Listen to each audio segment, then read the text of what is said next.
My name is Danish.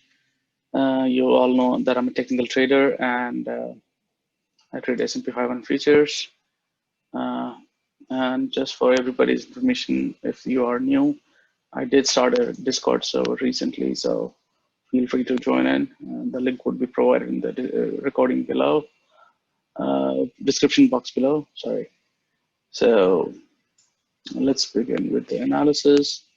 Beginning with S&P 500 futures. This is good news. This is a really good news, and you can see that on a line chart. And the snake goes into the corner, into a falling wedge, and it snakes. It kind of gets squeezed in and it starts shooting up. So that's what is good news for now. You can see that on a hourly chart as well. And this is where the market opened today morning. So we have been forming higher lows, higher highs. That's a good news, good news, good news.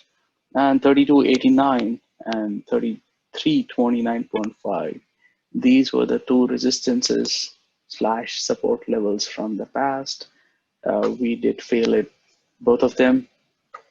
And now, as of right now, in the last 1.5 hours, when since the market have opened, it is taking support from here. Notice how on Friday, this little guy, the closing candle on Friday closed just below this line. It was testing this 32.89 once and twice, and third time it just went ahead, went through. So for now, let's see it'll take support or not. But there is a resistance on the red line of the channel, and also the next one would be 33.29.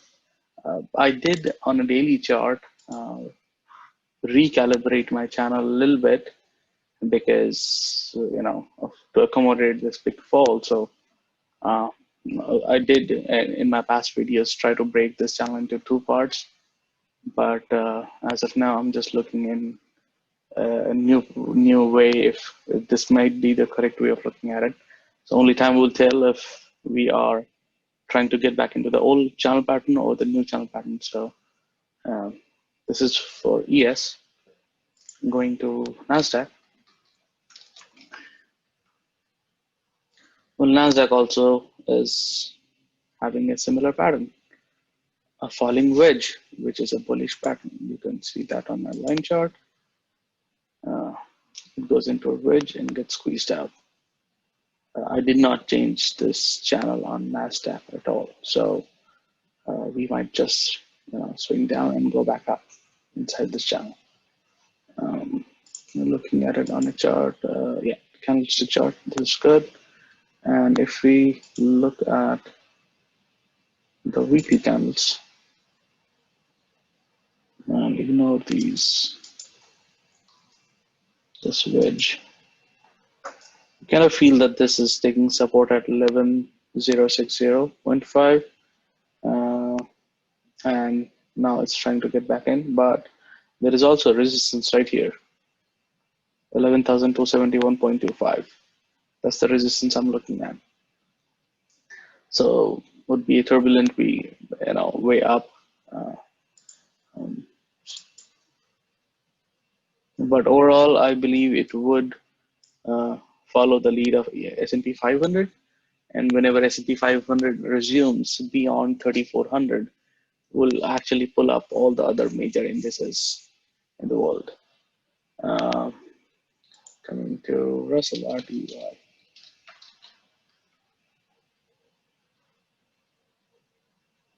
So Russell got extended into sideways and went a little down, dipped down because of the fall in S&P 500. We may possibly have this as a support right here. It did bounce back up, so we need to watch out what's happening with the Russell, because one, it was taking support at this Fibonacci level, support / resistance level right here. 1538.3, 1530.2. These were the two support slash resistance level at this, very close to each other. So it failed, and now it obviously becomes a resistance. So one, it has to go back up into the channel. Then two, it has to actually cross this resistance level. So you may call it as election time uncertainties or some other fundamental factors, but I do see it on the chart that this is a resistance area. It would be a little hard for it to cross above. Unless everything else starts shooting up, Russell would find it difficult to cross above this 1530 and 1538 level. Going to Dow Jones. Dow Jones is just, for now, it is at a very, just above this resistance slash support at 27107. It just crossed above this line, and it's kind of tapping onto this green line of the channel. So I expect this to stay above and keep tapping this green line if today's candle does not fall. Because if you look at the hourly chart, we just crossed this over here.